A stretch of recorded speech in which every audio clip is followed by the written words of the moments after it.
What if I told you that the cleanest homes in the world belong to people who actually clean less than you do? I know, that sounds completely backwards, but stay with me for a second, because what I'm about to share with you completely changed the way I think about cleaning my house, and it might just change yours too. Japanese women have a secret, and it's not a fancy mop. It's not some expensive cleaning product you can order online.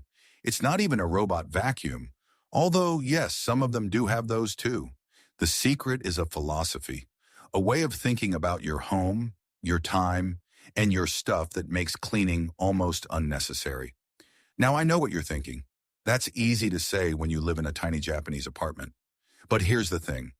These habits work in a 3-bedroom house in Ohio just as well as they work in a 500 square foot apartment in Tokyo, and I'm going to prove it to you today. I'm going to walk you through the actual habits that Japanese homemakers use, not to clean better, but to almost never have to clean at all.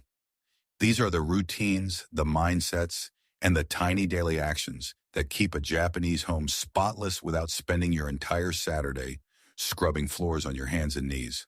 So, grab your coffee, get comfortable, and let's talk about why you might be working way too hard to keep your home clean and what you can do about it starting today. Okay, let's start with the very first habit, and honestly, this one alone could change everything for you. In Japan, there is a sacred space at the entrance of every home called the genken. It's a small entryway, usually just a step or two down from the rest of the house, where you remove your shoes before stepping inside. And this is not optional. This is not a suggestion. This is a non-negotiable rule in Japanese culture. Now, before you roll your eyes and say, I already have a no-shoes rule, let me ask you, do you actually enforce it? Do your kids follow it? Does your husband follow it? Do your guests follow it? Because here's what happens in most American homes. We walk in from outside, we've been at the gas station, the grocery store parking lot, the gym bathroom floor, and we walk all of that, every single germ, every piece of dirt, every chemical residue from the parking lot, straight across our kitchen floors and living room carpets. Studies have actually shown that the bottom of your shoes can carry up to 400,000 bacteria. 400,000. And a good portion of that ends up on your floors, where your kids play, where your baby crawls, where your dog lays down. Japanese homes stay cleaner at their foundation because the dirt never gets in the first place. How to apply this in your American home? Create your own genken moment. You don't need to renovate your entryway. You just need a system. Place a beautiful shoe rack right inside your front door. Put a small bench or a stool there so guests can sit comfortably to remove their shoes. Keep a basket of cozy slippers near the door, the ones you'll see in so many Japanese homes, so that removing your shoes actually feels like a reward, not a rule. And here's the key. Make it visual and make it obvious. If the shoe rack is there, people will use it. If there's nowhere to put shoes, people will keep them on. For families with kids, this is a game changer. Your floors will stay clean for days longer than they used to. Your vacuum sessions will be shorter. Your mopping will be less frequent. And your carpet, if you have carpet, will last years longer because you're not grinding dirt and debris into it every single day. This is habit number 1, and it costs you almost nothing to start. Okay, this next habit is my absolute favorite, and it's the one that I think will make the biggest difference in your day-to-day life. It's called Kaizen, and it's a Japanese philosophy that means continuous improvement through small steps. It was originally developed as a business concept, but Japanese homemakers have been applying it to housekeeping for generations, and the results are remarkable. Here's the problem with how most of us in America think about cleaning. We think of it as an event. Cleaning day is Saturday. We put it off all week, we let things pile up, and then Saturday comes and suddenly we're spending 4, 5, 6 hours cleaning the entire house, while we're exhausted and resentful and wishing we were literally anywhere else. Sound familiar? Japanese homemakers don't do cleaning days. They do cleaning moments, tiny, consistent, almost invisible acts of maintenance that happen throughout the day, every day, so that nothing ever reaches the point where it needs a massive intervention. This is Kaizen in practice, and it sounds almost too simple to work, but it does. The 2-minute rule. If a cleaning task takes 2 minutes or less, do it right now. Don't put it off. Don't add it to a list. Don't come back to it later. Do it now. Wipe the stovetop after you cook. 2 minutes. Squeegee the shower door after you shower. 45 seconds. Wipe the bathroom sink after you brush your teeth. 1 minute. Fold the blanket on the couch before you go to bed. 30 seconds. None of these things feel like cleaning, but each of them prevents a much bigger cleaning job later.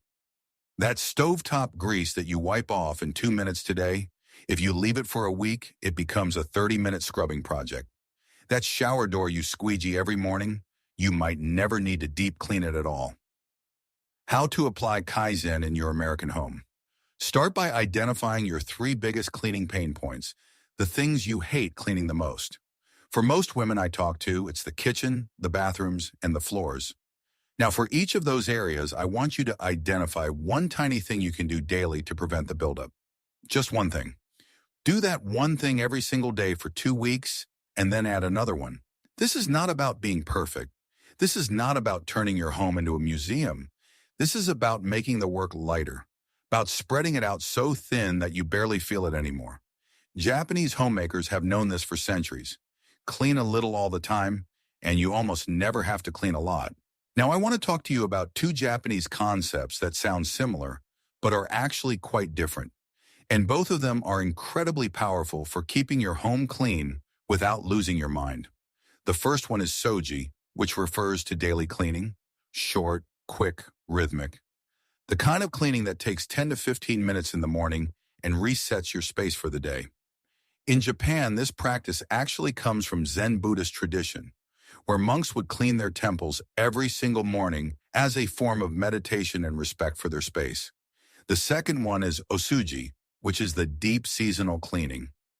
Think of it like a quarterly reset for your entire home. Japanese families typically do this at the end of the year, in December, as a way to enter the new year with a completely fresh, clean start. Let's talk about Soji first, because this is the one you can start tomorrow morning. The morning Soji routine, 15 minutes. In Japanese homes, the morning cleaning routine is almost sacred, and it doesn't have to be long. Here's a simple version you can adapt for your American home. Open the windows for 5 minutes to let fresh air circulate. Japanese people believe stagnant air makes everything feel dirty and heavy. Make your bed immediately after getting up. This one act changes the energy of your entire bedroom. Wipe down the kitchen counters and stovetop. Do a quick sweep or Swiffer of the kitchen and entryway floors. Wipe the bathroom sink. That's it. 15 minutes. Maybe less if you move with intention. But what this does is it means that your home is reset every single morning. You're not walking out to yesterday's mess. You're not spending the whole day looking at things that need to be done. Your home is clean, and your mind feels lighter because of it. The osuji approach, seasonal deep cleaning.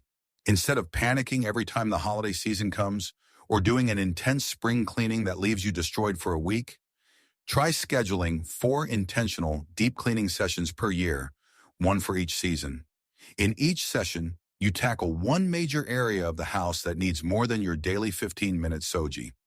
The baseboards, the inside of the oven, the grout in the bathroom, the top of the refrigerator, the items behind the furniture.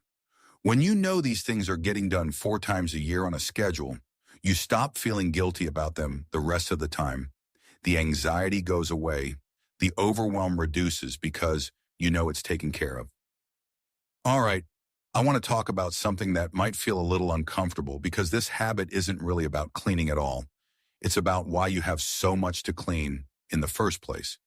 The concept is called Danshari, and it's a Japanese philosophy of decluttering and letting go. The word itself is made up of 3 kanji characters. Dan, refuse, sha, discard, and ri, separate. Together, it means refusing what you don't need, discarding what you don't use, and separating yourself from the attachment to things.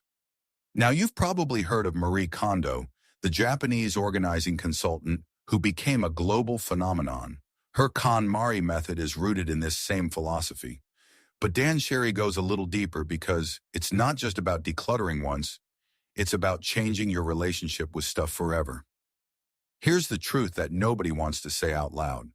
The more things you own, the more time you spend cleaning them, organizing them, moving them around, and feeling guilty about them. That pile of decorative items on your shelf, you have to dust every single one of them. That overflowing closet, every time you open it, you feel stressed. That kitchen counter covered in appliances you use twice a year, it makes the whole kitchen feel harder to clean. Japanese homes are clean partly because they don't have as much stuff. Not because Japanese people don't like things, but because they are very intentional about what they bring into their homes. How to apply Danshari in your American life. I'm not going to tell you to throw away everything and live like a monk. That's not realistic, and honestly, it's not necessary. Instead, try this. For 1 month, practice a 1 in 1 out rule. Every time something new comes into your home, a new piece of clothing, a new kitchen gadget, a new decoration, something old has to leave. This one habit alone will prevent your home from becoming more cluttered over time. Second, do what I call a guilt shelf audit. Walk through your home and identify the things you feel guilty about every time you look at them. The exercise equipment you don't use, the craft supplies from a hobby you gave up 2 years ago, the good dishes you never take out. These items are not just taking up space. They're taking up mental energy. Every time you see them, they drain you just a little bit. When your home has less, you clean less. It's that simple. And that is a very Japanese understanding of what a clean home actually means. Okay, now let's get into the actual room-by-room tactics, because I know some of you are here specifically for the practical stuff.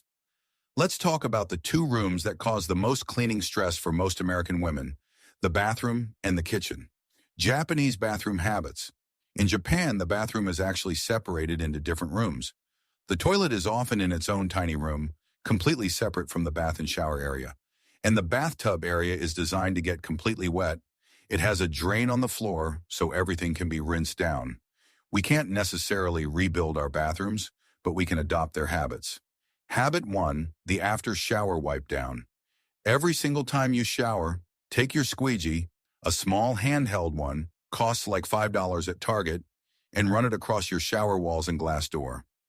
Then take a small microfiber cloth and wipe the faucet and handles dry. This prevents 90% of the soap scum and hard water deposits that make bathroom deep cleans so miserable. I'm not exaggerating. This one tiny habit means you might only need to truly deep clean your shower once a month instead of every single week. Habit 2, the toilet brush habit. In many Japanese homes, there is a small cleaning brush right next to the toilet, and it gets used lightly every single day, or at least every other day. Not a big scrubbing session, just a quick 30-second swipe around the bowl after use when needed. When you do this consistently, your toilet never gets to the point where it needs intense chemical intervention. It just stays clean. Japanese kitchen habits. The Japanese kitchen philosophy centers around one idea: clean as you go.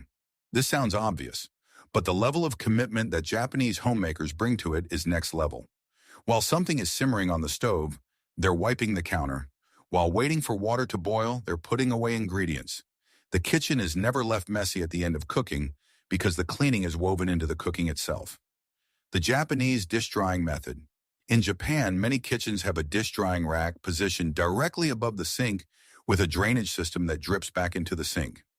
This means dishes are dried and put away in a completely streamlined way, with zero counter clutter from a drying rack taking up precious space. If you can't install something like this, at least adopt the habit of putting your dishes away as soon as they're dry, rather than leaving them on the rack for days and then having to move the rack every time you need the counter. The greasy stovetop solution. Japanese women often place a thin silicone mat or use aluminum foil on the edges of their stovetops to catch grease splatter. At the end of cooking, they simply remove it and replace it. The stovetop itself stays almost perfectly clean. You can do this too.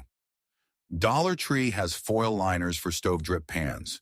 A roll of aluminum foil around the edge of your burners. Change it every week or every time it gets dirty. Problem solved.